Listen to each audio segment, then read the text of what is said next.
आप बताइए हम किस चीज को पत्रकार माने? एक पक्ष दिन भर मोदी की तारीफ दिखाता है और रात में वही प्राइम टाइम में एक तरफ बुराई दिखाई जाती है। तो पत्रकारिता का असली मतलब आज आप बता के जाइए कि सच दिन भर मोदी को दिखाएं। आपका जो हाल है आपको तो जिंदगी भर नहीं बता सकते हम। नहीं सर, हमें पता है ना, पत्रकारिता का मतलब हम भी पढ़े हैं सर। ऐसा है दोस्त, दोनों तरफ का दिखाना चाहिए। वो किस तरह का प्रोग्राम है।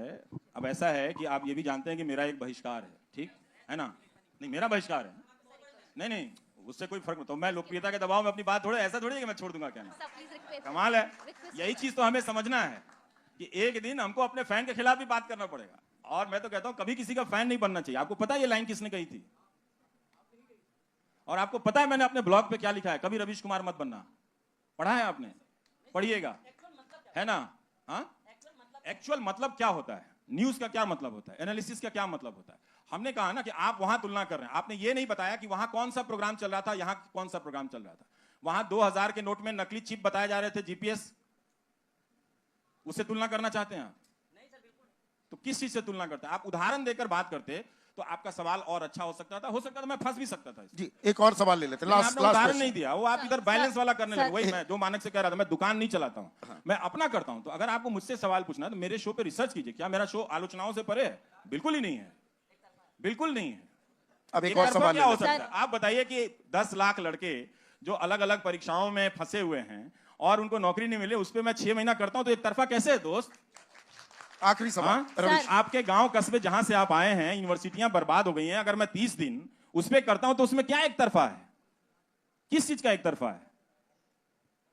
सर एक क्वेश्चन है सर, आपने पार्टीशन की बात की। जब भारत बना आज़ादी के बाद, ऐसा भारत, हमारा विजन बहुत ब्रॉड था। हम गुटनिरपेक्षता की बात करते थे, लेने से ज़्यादा दुगना देने की बात करते थे, पंचशील। लेकिन उसके बाद हमने इमरजेंसी भी देखी, कई सारे ऐसे फेजेस भी देखे, ग्लोबलाइजेशन भी हुआ। और आज की हालत हम सब जानते हैं कि एक ऐसा नागरिक भी हम सब विश करते हैं एक कम्युनिटी को देश से बाहर निकालने का। तो सर ऐसा क्या हो गया कि हमारे देश का नेचर ही चेंज हो गया है? हमारा वो ब्रॉड विजन क्यों खो गया है? इतना नैरो विजन क्यों हो गया है सर? हम देखिए, इसके कुछ हिस्से का जवाब टेक्नोलॉजी तंत्र से दिया जा सकता है, एक नया तंत्र जो खड़ा हुआ उससे भी दिया जा सकता है। लेकिन हम लोग ये समझते हैं कि 15 अगस्त 1947 को भारत जिस रूप में आजाद हुआ, जिन सपनों के साथ आजाद हुआ, वो उसी दिन पूरे हो गए। ऐसा नहीं था। डेमोक्रेसी जो है वो कभी भी एक पैकेज प्रोडक्ट नहीं है। वो आज आपने सबने मिलकर जिस रूप में बनाया, हो सकता है कल वो खत्म हो जाए। तो आपको रोज इसको गढ़ना पड़ता है। कुम्हार की तरह रोज आके उसको मिट्टी चाक पर रखनी पड़ती है और उससे रोज बर्तन बनाना पड़ता है, उससे रोज दिया बनाना पड़ता है। तो एक दिन नहीं है। इसलिए है कि हम कभी कभी भटक जाते हैं, भटका दिए जाते हैं, और कई बार हम अपनी जिम्मेदारियों को बहुत लापरवाही से लेते हैं। लापरवाही से कि जनता को देखिए, मतदाता और नागरिक में बहुत फर्क है। आप मतदाता, आप मतदान कर दीजिए आप, लेकिन जैसे ही आप मतदान केंद्र से लौटते हैं आप मतदाता नहीं रह जाते हैं। लेकिन अब उस टेक्नोलॉजी के तंत्र से आपको हमारे जरिए भी एक पॉलिटिकल फोर्स में बदला जा रहा है, दुगनी तिगनी शक्तियों के जरिए। इसलिए आप किसी जर्नलिस्ट को घेर के मारने लगते हैं, और ये अब तो हर तरफ से हो रहा है। इसलिए मैं कह रहा था कि जो सोशल ऑर्डर कोलैप्स किया है, इसमें अब आपको पत्रकार के रूप में परफॉर्म करना बहुत मुश्किल होगा। पहले के दौर में हम जाते थे तो चाहे वो किसकी स्टोरी के खिलाफ लिख रहे हो या नहीं लिख रहे हो, उस आदमी को उससे मतलब नहीं था। मतलब ये था कि हमारे दरवाजे पे पत्रकार आया है तो पानी पिलाता था।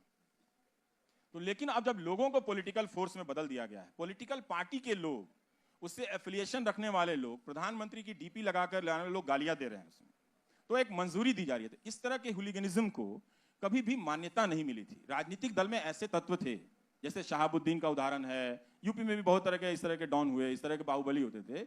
ये एक नए तरह के बाहुबली सिस्टम है जो आपके डेमोक्रेटिक इंस्टिंक्ट को, क्योंकि संभव है ना कि आपको नौकरियां नहीं मिले तो एक दिन आप सड़क पे खड़े हो जाएंगे, तो वो दिन ना आए, इसलिए इसकी तैयारी की जा रही है कि कभी भी वो सवाल आगे आ ही ना पाए।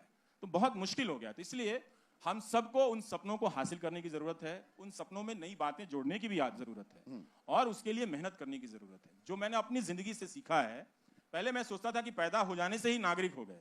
अब मुझे लगता है कि नागरिक होने के लिए जितनी मेहनत करनी पड़ती है उससे कहीं ज्यादा आसान तो आईआईटी की परीक्षा है। ये बहुत ही टफ काम है, हमने इसे बहुत हल्के में लिया, और ये कोई बड़ी बात नहीं है। हर दौर में लोग फिसलते हैं, हर उस दौर के बाद लोग संभलते भी हैं, और अपनी तरह से देश को, दुनिया को, समाज को गढ़ते भी हैं। तो कहीं ना कहीं पत्रकारों को भी गिर रहे हैं, गिरकर अब संभलना होगा। वो नहीं संभलेंगे लेकिन